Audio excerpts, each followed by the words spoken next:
Germany. You say that she still has some lessons to learn. What are those? Well, yes, I mean, this speech, there's a name for this in the mental health profession. It's called cognitive dissonance. It's when an individual holds two completely contradictory things to be true at the same time, Abby. And you can't have your cake and eat it when it comes to these two issues. You cannot say we will have unfettered immigration from war zones and places where jihadis are active and also be safe. You simply cannot do that. We've seen before, this isn't the first time, we've seen again and again and again that the attacks in Europe are connected to immigrants. In some cases, immigrants who had asylum status, refugee status. Even here in the United States, there was a congressional report recently. We have prosecuted about 500 people for terrorism since 9/11 here in the United States.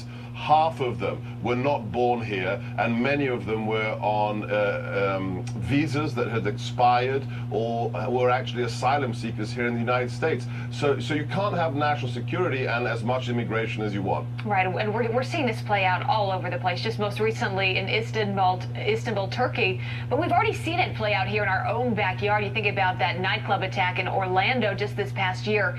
How do we here at home live in reality? How do we get this right when it comes to fighting terrorism, when it comes to handling the refugee crisis?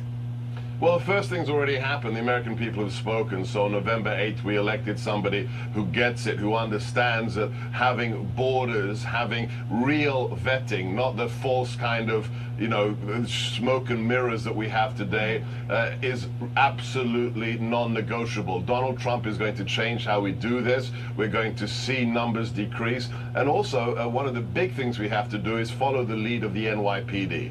The NYPD, after 9/11, felt the feds had betrayed them, and they developed incredible intelligence tools, especially in the human intelligence field. We have to federalize those. We have to have the capacity for law enforcement to profile and to go into the places with their undercover assets where the bad guys are. Political correctness has to stop if we're going to save American lives. Yeah, I think that's well said. As we go into a new year, this is something we have got to get right. Dr. Sebastian Gorka, good to see you this morning. And you, all the best. Have a good day. All right, coming up, Republicans winning so much it's destroying democracy. That is a controversial claim from a liberal professor from North Carolina. That professor is joining us live next.